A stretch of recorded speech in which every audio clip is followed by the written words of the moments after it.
Bismillahirrahmanirrahim. Kita lanjutkan kembali pembahasan kita tentang basis data. Kali ini kita akan membahas tentang konsep relational database gitu ya. Nah, apa sih yang kemudian disebut dengan nama relational database? Secara prinsip, kalau kita bicara database yang tadi sudah kita pelajari sebelumnya, database itu berdiri sendiri gitu ya. Nah, kemudian maksudnya kalau kita bicara tabel itu tabel akan berdiri sendiri. Faktanya di lapangan, kadang kita tuh butuh untuk menghubungkan antara satu tabel dengan tabel yang lain. Ya, semisal tadi adalah data nilai ujian. Data nilai ujian ini tidak akan berdiri sendiri, dia membutuhkan data yang lain berupa data mahasiswa untuk kemudian kita melakukan proses cross referencing. Nah, disinilah kemudian peran yang kita sebut dengan nama relational database. Kita coba lihat. Nah, jadi konsep relational database itu sebenarnya sudah cukup lama gitu ya. Tahun 1970 yang kalau kemudian kita lihat sekarang itu berarti sudah 50 tahun gitu ya. Umurnya artinya dia sudah cukup mature, dia sudah sangat mapan sekali bahkan gitu ya. Karena sudah berumur cukup lama gitu ya. Dan kalau kita refer ternyata memang basis data ini sebagai suatu yang sifatnya mature ini pada akhirnya memang melahirkan teknologi-teknologi yang memang sangat mature, memungkinkan kita untuk melakukan banyak hal yang kita lakukan sekarang ya di tahun 70. Nah, basis dari relational database itu yang kemudian pengelolaannya itu nanti akan kita kenal dengan nama RDBMS, Relational Database Management System. Gampangnya RDBMS itu adalah software-software yang kemudian kita pakai untuk melakukan proses pengelolaan database ya. Relational database itu memiliki apa namanya info-info berupa semisal yang pertama adalah collections of object ya, kumpulan dari objek dan kemudian relasi-relasinya ya. Kemudian ada set of operator yang kemudian bisa kita lakukan ya, ada proses and, ada proses apa namanya pencarian, ada proses minus ya, ada proses ini itu dan sebagainya, logic yang kemudian kita pakai and, or, XOR dan lain sebagainya. Kemudian nanti juga dia memiliki konsep data integrity untuk kepentingan akurasi dan kemudian konsistensi ya. Gimana caranya pada saat saya butuh untuk mencari data, itu saya tetap bisa mendapatkan data secara akurat dan kemudian yang kedua adalah konsisten. Secara prinsip yang namanya relational database itu adalah kumpulan dari relasi ya, relasi dari two dimensional tables ya. Jadi dari ada database server ya, minimal ini dua itu ya, karena kita bisa memiliki lebih dari dua nanti prosesnya. Ada database server yang misal contoh di sini ada table name-nya adalah employees, table name-nya adalah departments. Nah, sekali lagi ini mereview kembali apa yang sudah pernah Anda dapatkan sebelumnya. Mungkin di kuliah pemrograman aplikasi berbasis web ya, Anda sudah dapat beberapa konsep di sana.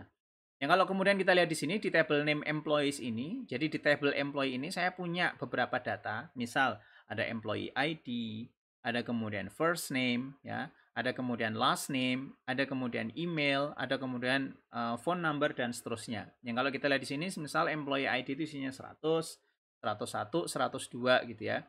Nah, biasanya employee ini adalah terasosiasi dengan departemen tertentu ya. Semisal departemen nomor 10 dengan departemennya adalah administrations, departemen ID nomor 20 dengan departemennya adalah marketing, departemen ID 50 dengan nama departemen name-nya adalah shipping. Masing-masing departemen mereka punya manager ID di mana ID ini nanti akan merujuk ke sini. Jadi semisal 200 itu berarti nanti ada catatan di table name employee ini yang juga 200 akan muncul seperti itu ya. Di sini 201 nanti akan muncul di sebelah kiri juga 201. Demikian seterusnya. Nah, ini proses apa namanya relationship menghubungkan antara employee dengan departemen. Jadi antara keduanya itu mereka akan saling berhubungan satu dengan yang lain. Nah, ini adalah kitem-kitem yang kemudian nanti akan dipakai. Nah, silahkan Anda cek di apa namanya Google Classroom untuk kemudian melihat pertanyaan-pertanyaan untuk menjawab satu ini apa, dua apa, tiga apa, empat apa, 5 apa, 6 apa. Nanti jadi di situ mereview kembali konsep-konsep yang sudah pernah Anda pahami sebelumnya. Tapi paling tidak sebagai hints, nanti di situ Anda akan bisa mendefinisikan apa yang disebut dengan nama kolom, apa yang akan disebut dengan nama row atau kemudian baris, apa yang kemudian disebut dengan nama field, apa yang kemudian disebut dengan nama primary key, apa yang kemudian disebut sebagai foreign key. Silahkan nanti dikerjakan di quiz. Paling tidak ada beberapa properti yang kemudian kita pakai untuk relational database ya. Jadi semisal properti yang pertama, satu, entries in columns are single value. Jadi kalau dalam database itu kita punya kolom-kolom. di mana di setiap kolom itu kontennya itu biasanya adalah single value, nilainya adalah tunggal. Jadi bukan composite value, bukan kemudian nilai jamak ya. Jadi nilai tunggal itu contohnya kayak gini. Alamat rumah seseorang, semisal alamatnya adalah Universitas Islam Indonesia ya. Universitas Islam Indonesia itu beralamat di Jalan Kaliurang, kilometer 14,5 ya. Ngemplak kecamatannya, kelurahannya saya lupa, Wodomartani kalau nggak salah, Wodomartani, kemudian Ngemplak, kemudian Sleman. Itu disimpan dalam satu value tunggal ya. Jadi dalam satu kesatuan. Itu disebut dengan nama single value ya, single value. Kalaupun toh misal nanti kita mau mecah-mecah, kita punya kabupaten sendiri namanya Sleman, kita punya kecamatan sendiri namanya Ngemplak, kita punya kelurahan sendiri namanya semisal Wodomartani gitu ya. Kemudian kita punya jalan, yakni Jalan Kaliurang kilometer 14,5 ya. Ketika kemudian nanti ditampilkan ke dalam halaman web sebagai satu kesatuan, Jalan Kaliurang kilometer 14,5 Wodomartani Ngemplak Sleman, itu bukan berarti kemudian kolomnya itu adalah satu. Kita punya 4 kolom yang kemudian masing-masing kolom itu single value. Tapi kita juga boleh jadi punya satu kolom saja, isinya alamat lengkap langsung, yang itu merupakan single value. Yang kedua, entry di kolom itu juga dimungkinkan untuk same kind, sama gitu. Artinya dalam satu kolom itu boleh jadi kita punya multiple values yang sama. Kayak tadi semisal ada seseorang bekerja di departemen X. Maka ada orang kedua yang mungkin juga akan bekerja di departemen X. Kalau kita punya kolom departemen, otomatis departemen ID-nya departemen ID yang kita pakai juga sama-sama adalah X. Yang ketiga, properti dari database itu adalah setiap baris itu adalah unik. Ini penting untuk difahami. Tidak ada baris yang sama dalam yang namanya database. Tidak ada baris yang sama. Nanti harus ada pembedanya. Pembedanya ini yang kita sebut dengan nama key, kunci gitu ya. Pembedanya adalah kunci. Ya. Biasanya yang kita kenal adalah primary key. Ya. Jadi primary key itu adalah kunci utama yang kita pakai untuk membedakan di setiap barisnya. Kemudian properti keempat, urutan dari kolom itu signifikan ya. Jadi ada nomor, nama, alamat dan lain sebagainya. Signifikan itu nanti biasanya berkepentingan pada saat semisal saya mau insert data ke dalam database. Nah, value itu akan kemudian berurutan. Ini harus diperhatikan. Nah, kemudian berikutnya sequence of row itu insignificant ya. Selama dia punya key ya, biasanya kesalahpahaman konsep kita itu adalah karena kita biasa menggunakan misal MySQL software yang kita pakai, kalau kita bikin tabel biasanya nanti ada auto increment. Nah, auto increment itu memang dari kecil ke besar. Biasanya kita tulis nomor ID atau apalah, nanti munculnya 1, 2, 3, 4, 5. Jadi dalam bayangan kita tuh baris itu berurutan 1, 2, 3, 4, 5 ya. Auto increment itu cuma salah satu parameter saja. Selama kita punya primary key ini bukan berupa angka misal dalam contoh kasus mahasiswa itu primary key itu bisa berupa apa ya? Misal NIM, nomor induk mahasiswa. Tidak ada satupun mahasiswa yang punya nomor induk yang sama.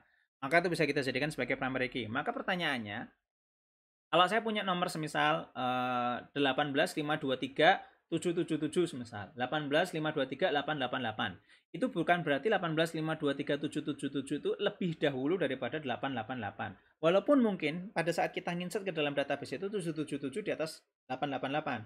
Tapi kasusnya kalau kita balik 18523888 di bawahnya 18523777 itu nggak pengaruh. Kenapa? Masing-masing baris mereka sifatnya unik ya.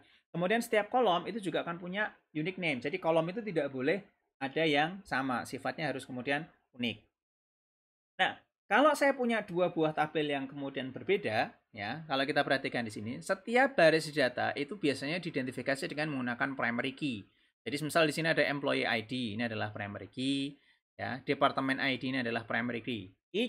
Setiap tabel itu punya primary key. Nah, setiap tabel yang punya primary key ketika kemudian kita merelasikan itu boleh jadi akan punya identitas perelasinya dengan tabel yang lain. Jadi saya kasih contoh misal employee itu biasanya merupakan member dari departemen ID tertentu. Nah, ini yang kita sebut dengan nama foreign key. Jadi dia adalah foreign key karena dia adalah primary key di tempat lain yang dipinjam ke sini sebagai alat identifikasi. Jadi saya punya departemen ID 80, 50, 90, 60, 20, 110. Itu adalah foreign key dari atau key yang kita ambil dari tabel departemen yang menjadi rujukan. Jadi si Alan Abel ya, Alan Abel dengan employee ID 174 itu bekerja di departemen sales. Pat Fay dengan nomor 202 itu bekerja di departemen marketing. William Gates yang yang employee ID-nya 206 itu departemennya dia adalah 110 yang berarti adalah accounting. Ini proses kita merelasikan keduanya. Nah, database ini dikelola dalam sebuah sistem yang kita sebut dengan nama DBMS, ya, Database Management System. Software yang memungkinkan kita untuk mendefinisikan, mengcreate, memaintain, mengkontrol akses dari database-database yang kita siapkan. Jadi satu database ini perlu menjadi perhatian. Satu database itu mengelola multiple tables. Satu database itu biasanya mengelola multiple tables. Ya bisa jadi satu database satu tabel. Ya. Sering kerancuan yang terjadi di kita itu kita salah memahami antara database dengan tabel. Jadi kalau ditanya database-nya yang mana gitu ya, kita nunjukinnya tabel. Ya. Tabel itu adalah bagian dari database. Artinya database itu memiliki tabel-tabel yang tadi berelasi satu dengan yang lain. Makanya disebut relational database, itu memungkinkan seperti itu. Nah, jadi database itu akan punya multiple tables, di mana dalam satu DBMS itu boleh jadi kita memiliki multiple databases yang akan bisa jadi kita siapkan untuk berinteraksi satu dengan yang lain. Boleh jadi. Tapi fakta biasanya di lapangan satu database itu ya kemudian kita kelola sendiri. Ya. Nah, database sendiri itu punya sebuah program, ya ini yang berinteraksi dengan database dengan mengissue appropriate request berupa yang namanya SQL, Standard Query Language, ya SQL statement ke dalam DBMS. DBMS itu contohnya misal ada Oracle, ada MySQL, atau kemudian forkingnya MySQL namanya MariaDB, kemudian ada Microsoft SQL Server, ada Postgre, ada kemudian MongoDB, dan seterusnya dan seterusnya. Kalau kita lihat popularitas untuk kepentingan enterprise itu masih paling tinggi Oracle, ya. Per April 2020 itu penggunanya masih sekian skornya, ya, ranking skornya itu masih seperti ini gitu ya. Ini memang banyak dipakai di enterprise, tapi mahal. Yang kedua adalah MySQL. MySQL ini adalah versi open source, ya. Dulu dibeli oleh Oracle, ya. Nah, beberapa orang itu nggak senang sama Oracle. Ketika kemudian MySQL ini dibeli oleh Oracle, mereka bikin forking, namanya MariaDB. Backingnya MariaDB itu adalah Google. Ya, karena mereka khawatir nanti kalau MySQL akan di Oracle itu kalau guyonannya itu lebih banyak pegawainya adalah lawyer ketimbang kemudian engineer. Nah, saking seringnya mereka nuntut orang lain. Di bawahnya ada produknya Microsoft, kemudian ada Postgre, Mongo, dan lain sebagainya. Ini ranking yang ada di DB Engines. Ya, ini rekomendasinya tuh kalau kita mau pakai ya either misal kalau Oracle kita punya duit kita bisa pakai Oracle atau Microsoft SQL Server. Kalau enggak ya kita bisa pakai MySQL ataupun Postgre SQL. Oke. Kalau di UI sendiri bagaimana? Kalau sistem kita yang lama kita menggunakan Oracle, kalau yang modern kita sekarang sudah menggunakan Redis plus Percona MySQL. Jadi MySQL yang kita buat cluster itu namanya Percona.